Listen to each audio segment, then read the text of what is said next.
Paano kung ang susunod mong pagyaman ay mangyari ng hindi mo inaasahan? Paano kung may mga simpleng desisyon na ginagawa araw-araw na unti-unting bumubuo ng malaking kayamanan? Maraming Pilipino ang abala sa paghahanap ng malaking oportunidad, kaya hindi nila napapansin ang maliliit na pagkakataong nasa harapan na nila. Habang ang iba ay naghahabol ng mabilisang pera, ang tunay na mayayaman ay marunong kumita kahit sa mga ordinaryong sitwasyon.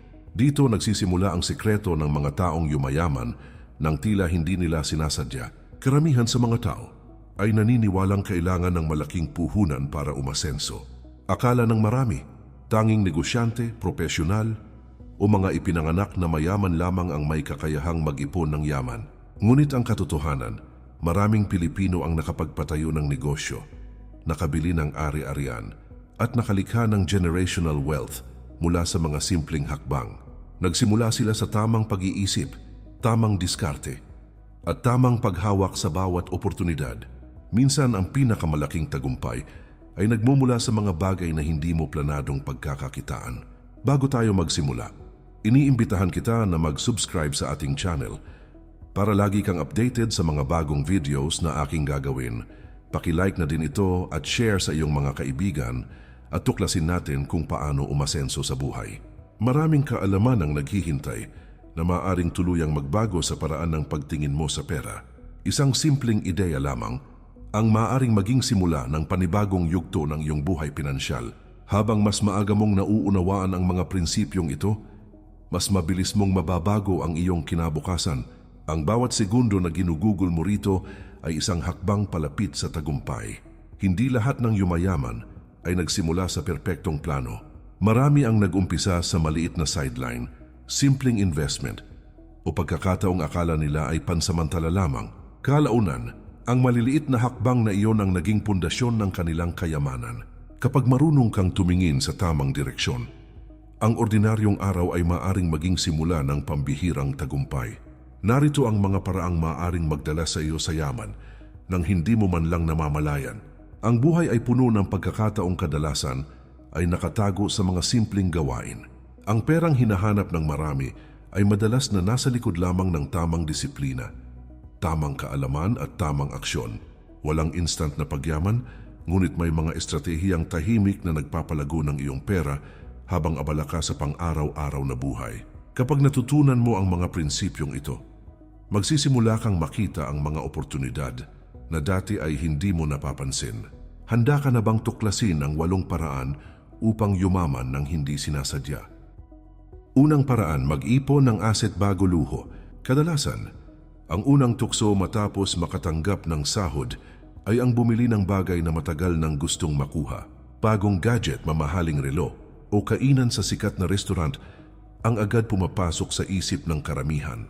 Walang masama sa pag-reward sa sarili, ngunit may mas matalinong paraan upang gamitin ang pinaghirapang pera. Ang bawat halagang ginagastos ay maaaring maging pansamantalang kasiyahan o pangmatagalang pakinabang. Nasa iyong pagpapasya kung alin sa dalawa ang pipiliin mo.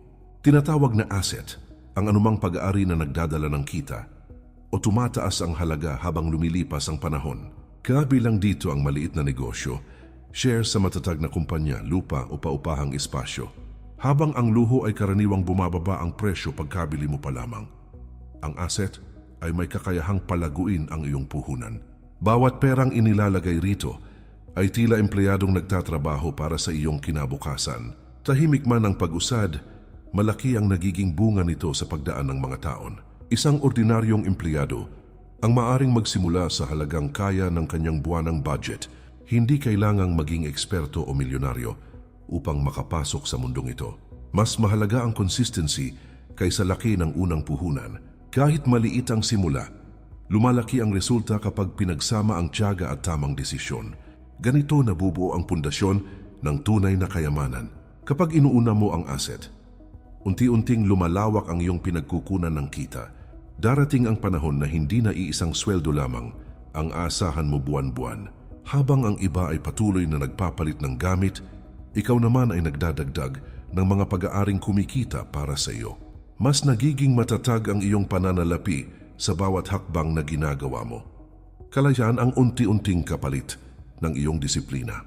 Ang tunay na mayaman ay hindi agad nakikita sa suot o sasakyan.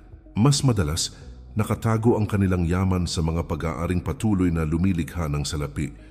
Kapag natutunan mong unahin ang pagmamay-ari kaysa pansamantalang kasiyahan, nag-iiba ang direksyon ng iyong buhay. Mula sa simpleng pagdedesisyon ngayon, maaaring mabuo ang yaman na magtatagal habang buhay. Diyan nagsisimula ang tahimik, ngunit napakalakas na pag-asenso. Ikalawang paraan, paunlarin ang iyong kaalaman sa pera. Hindi lahat ng yumayaman ay nagsimula na may malaking kapital, malawak na koneksyon o pamilyang handang sumuporta sa kanilang mga pangarap. Ang iba ay nagsimula lamang sa isang librong nabasa, isang seminar na nadaluhan, o isang mahalagang aral na natutunan mula sa sarili nilang pagkakamali.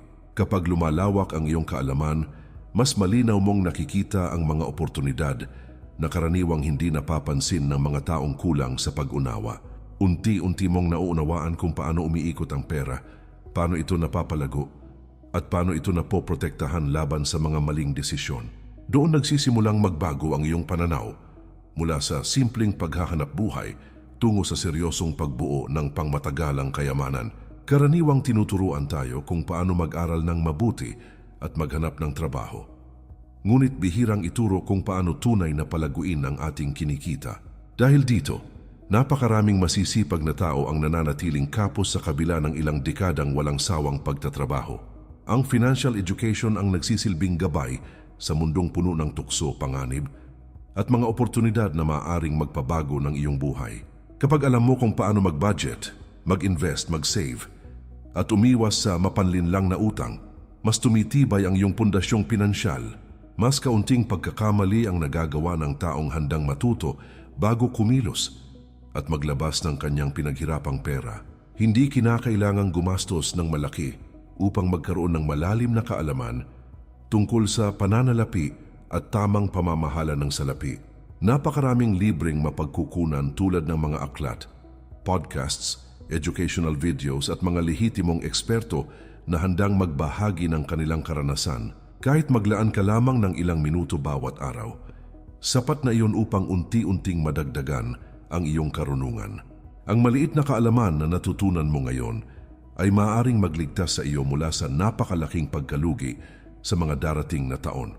Bawat bagong konseptong iyong nauunawaan ay nagiging matibay na sandata laban sa kahirapan at maling pagdedesisyon. Kapag marunong kang humawak ng pera, nagiging mas maingat, mas mapanuri, at mas disiplinado ka sa bawat hakbang na iyong ginagawa. Hindi ka madaling naakit sa mga alok na sobrang ganda pakinggan ngunit kulang naman sa katotohanan at seguridad. Mas mabilis mong nakikilala ang kaibahan ng lehitimong oportunidad at mga pangakong walang matibay na pundasyon. Dahil dito, ang bawat pisong dumadaan sa iyong mga kamay ay nagagamit ng mas mahusay at mas produktibo. Ang pera ay likas na nananatili sa taong marunong magplano, mag-ingat, at magpalago nito ng may katalinuhan. Ang yaman ay hindi lamang nasusukat sa laki ng kinikita, kundi sa lalim ng iyong pagkaunawa sa tamang paggamit nito. Habang patuloy kang natututo, lalo mong napapalapit ang sarili sa seguridad, kalayaan, at kapayapaang pinansyal. Ikatlong paraan, gawing kaibigan ng compounding. May kakaibang kapangyarihan ang oras kapag isinama sa tamang paghawak ng pera at matiyagang paghihintay. Ang maliit na halagang iniipon ngayon ay maaring lumaki ng higit sa inaasahan pagkalipas ng maraming taon.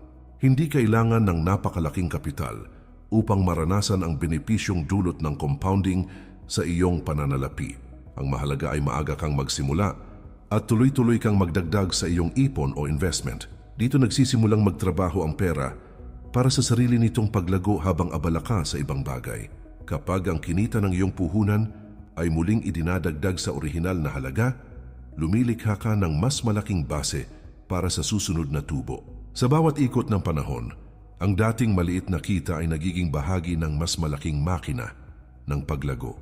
Unti-unting bumibilis ang pagdami ng iyong salapi dahil kumikita na pati ang naunang kinita.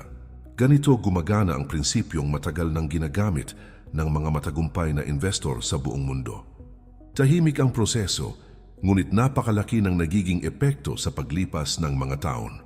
Halimbawa, Ang regular na paglalagay ng maliit na halaga buwan-buwan ay maaaring magbunga ng malaking pondo sa hinaharap. Hindi man ito kapansin-pansin sa unang mga taon, dumarating ang sandaling kapansin-pansin na ang pagtaas ng kabuuang halaga. Ang disiplina ang tunay na susi dahil ang consistency ay mas mahalaga kaysa laki ng bawat hulog. Habang tumatagal, ang oras ang nagiging pinakamalakas mong kakampi sa pagbuo ng kayamanan. Kaunting sakripisyo ngayon ang maaring maging malaking gantimpala sa susunod. Marami ang nahuhuli dahil hinihintay nilang lumaki muna ang kanilang kita bago magsimula. Sa katotohanan, ang pinakamahalagang sangkap ay hindi laki ng pera, kundi haba ng panahon na naka-invest ito. Ang sinumang nagsimula ng mas maaga ay may malaking kalamangan kumpara sa nagsimula ng huli kahit mas malaki ang hulog ng huli. Bawat taon na lumilipas, nang hindi ka nagsisimula ay oportunidad na hindi na maibabalik, panahon ng isang yaman na hindi maaaring ipunin kapag lumipas na. Kapag naunawaan mo ang compounding, mag-iiba ang paraan ng pagtingin mo sa bawat pisong naiipon mo. Hindi mo na ito makikita bilang simpleng salapi lamang kundi bilang binhing may kakayahang lumago ng lampas sa iyong inaasahan. Ang pasensya at disiplina ay nagiging puhunan na kasing halaga ng aktwal na perang inilalagay mo. Habang ang iba ay naghahanap ng mabilisang kita, ikaw naman ay tahimik na nagtatayo ng matibay na pundasyon. Doon nabubuo ang kayamanang unti-unti, ngunit napakalakas ang magiging bunga. Ika-4 na paraan, pagkakitaan ng iyong kasanayan. Taglay ng bawat tao ang kakayahang maaaring maging pinagmumulan ng tuloy-tuloy na kita kapag natutunang gamitin ng tama. Maaring mahusay ka sa pagsusulat, pagdidisenyo, pagluluto, pag-i-edit ng video o pakikipag-usap sa mga kliyente. Kadalasan, ang mga talentong itinuturing nating ordinaryo ay siya palang hinahanap ng maraming tao at negosyo. Habang ang iba ay naghahanap ng trabaho, may mga taong kumikita dahil sa sariling kakayahan at malikhaing pag-iisip. Dito nagsisimulang mabuksan ang pintuan patungo sa mas malawak na oportunidad.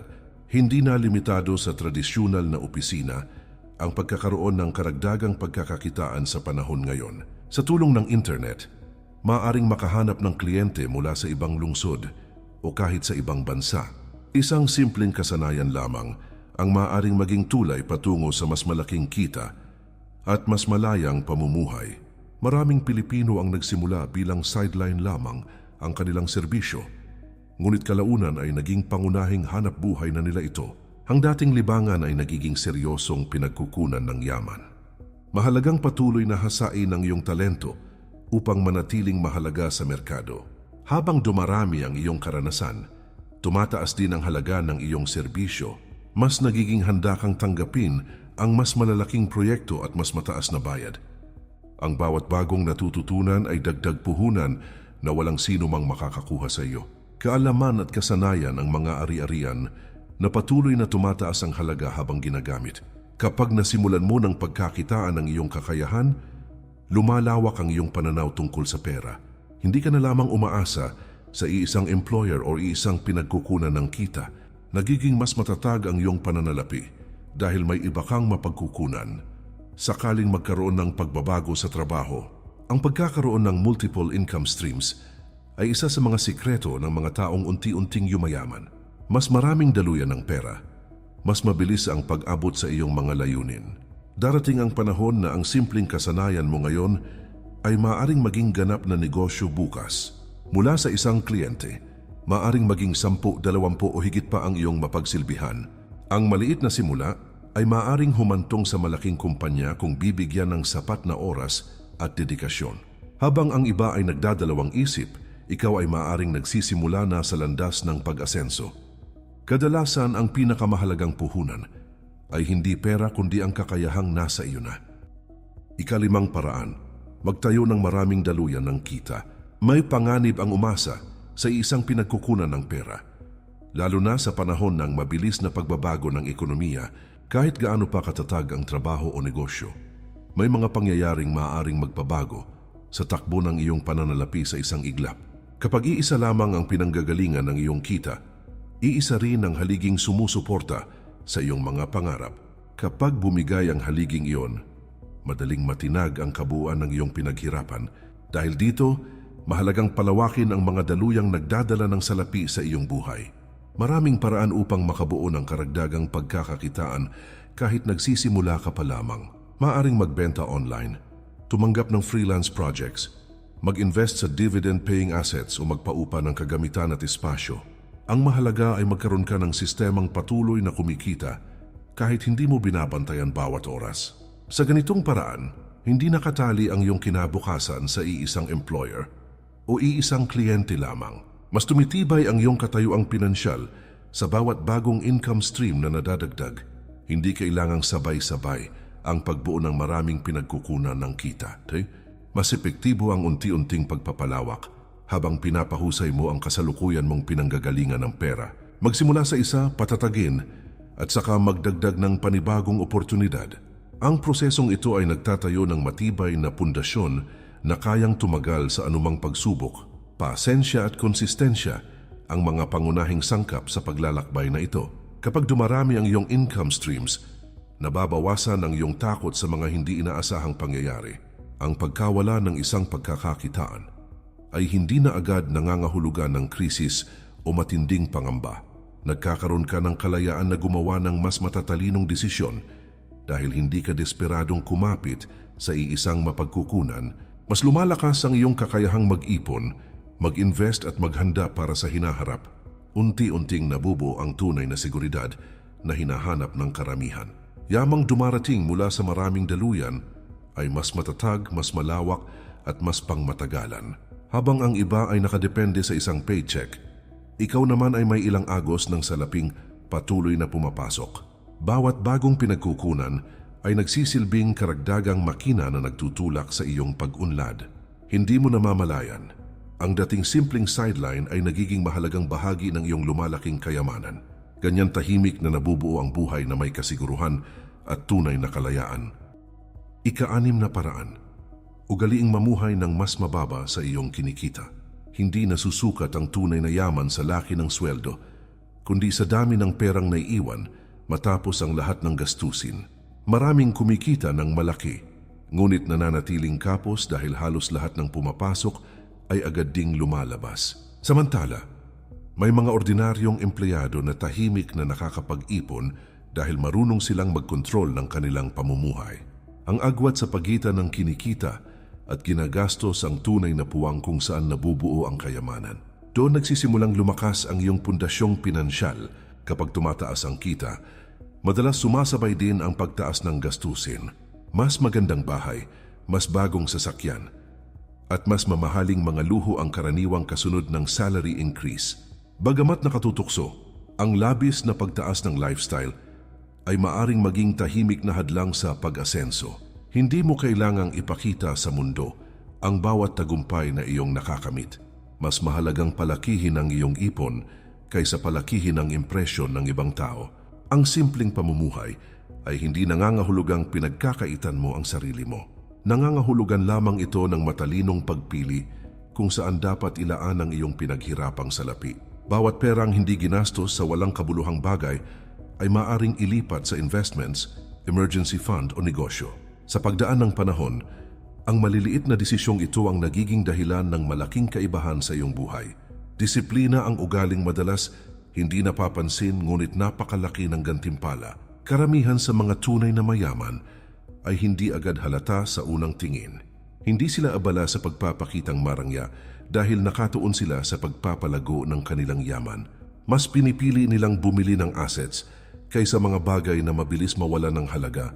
Habang ang iba ay abala sa paghabol sa uso, sila naman ay abala sa pagbuo ng kinabukasan. Tahimik, ngunit napakalakas ng ganitong estratehiya.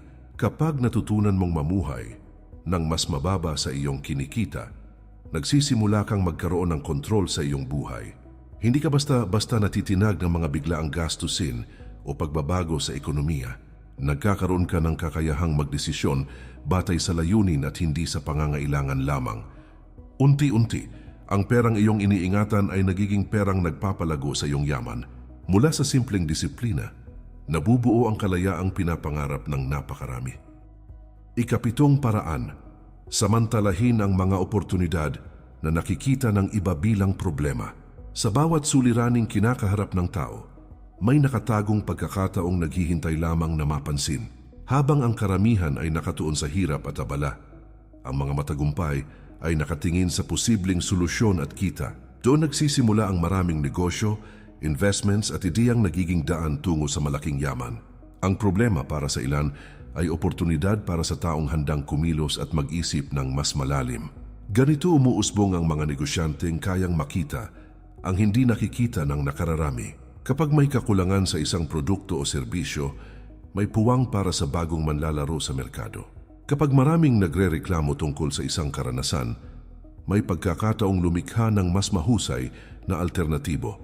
Ang bawat reklamo ng tao ay maaring magsilbing pahiwatig kung saan naroroon ang demand sa halip na umiwas sa mga hamon.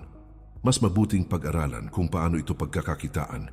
Diyan nagsisimulang mabuo ang mga negosyong may tunay na halaga sa merkado.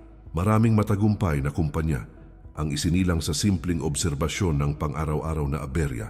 May nakapansin sa mahabang pila, may nakakita sa mahal na serbisyo, at may nakadama sa kakulangan ng kalidad. Mula roon, nakabuo sila ng solusyong handang bayaran ng napakaraming tao. Hindi palaging kailangan ng kakaibang imbensyon upang kumita ng malaki. Madalas, sapat na ang pagresolba sa karaniwang suliranin ng mas mahusay kaysa sa iba. Ang pagiging mapagmasid ay isa sa pinakamahalagang katangian sa pagbuo ng kayamanan. Kapag sanay kang makinig sa hinaing ng tao, mas mabilis mong natutukoy ang mga pangangailangang hindi pa natutugunan. Bawat kakulangan sa merkado ay potensyal na pinagkukunan ng kita para sa handang kumilos. Mas maraming problemang nalulutas, mas malaki ang posibilidad na dumaloy ang pera papunta sa iyo. Ang tagumpay ay madalas sumusunod sa taong marunong magbigay ng solusyon. Kapag sinanay mo ang sarili mong tumingin lampas sa problema, nagbabago ang paraan ng iyong pagharap sa buhay at negosyo. Hindi ka na agad natitinag sa mga pagsubok dahil alam mong may kaakibat na oportunidad ang bawat hamon. Habang ang iba ay nagrereklamo, ikaw ay nagbabalangkas ng susunod mong hakbang. Unti-unti, ang mga sitwasyong iniiwasan ng karamihan ang nagiging tulay patungo sa iyong pag-asenso. Doon nabubuo ang kayamanang hindi inaasahan, ngunit lubos na pinaghahandaan. Ikawalong paraan, hayaan ang panahon na magtrabaho para sa iyo. Walang mas makapangyarihang kakampi sa pagbuo ng kayamanan kaysa sa mahabang panahon at matatag na disiplina. Maraming tao ang naghahanap ng agarang resulta, mabilis ang tubo at bigla ang pag-angat sa buhay. Subalit ang tunay na yaman ay kadalasang nabubuo sa tahimik na proseso na halos hindi napapansin araw-araw. Habang ang iba ay naiinip, ang matatalino ay patuloy lamang sa kanilang sinimulan. Doon nagsisimulang magbunga ang mga simpleng hakbang na paulit-ulit na ginagawa. Ang regular na pag-iipon at tuloy-tuloy na pag-invest ay parang pagtatanim ng punong namumunga habang tumatagal. Sa unang mga taon, tila mabagal at halos walang nakikitang pagbabago sa iyong pinansyal na kalagayan. Ngunit sa pagdaan ng panahon, ang dating maliliit na ambag ay unti-unting lumalaki nang lampas sa iyong inaasahan. Ang konsistent na aksyon ay may kakayahang lumikha ng pambihirang resulta kapag binigyan ng sapat na panahon. Hindi kailangang maging perpekto, sapat nang maging matatag at hindi humihinto. Marami ang sumusuko dahil nais nilang makita agad ang bunga ng kanilang pagsisikap. Kapag hindi mabilis ang paglago, madali silang nawawalan ng gana at naghahanap ng panibagong direksyon. Samantala, ang mga yumayaman ay nauunawaan na ang malalaking tagumpay ay nangangailangan ng mahabang paghihintay. Alam nilang ang bawat buwan at bawat taon ay nagdadagdag ng lakas sa kanilang pundasyon. Pasensya ang isa sa pinakamahalagang puhunan sa mundong pinansyal. Ang oras ay may kakayahang paramihin ang pera, pahusayin ang kasanayan, at palawakin ang iyong mga oportunidad. Habang patuloy kang nag-i-invest sa iyong sarili at sa iyong salapi, lumalawak din ang iyong kakayahang kumita. Ang mga desisyong ginagawa mo ngayon ay maaring magbigay ng benepisyo sa loob ng maraming dekada. Bawat araw na lumilipas ay maaring maging kaalyado o kalaban depende sa iyong mga ginagawa.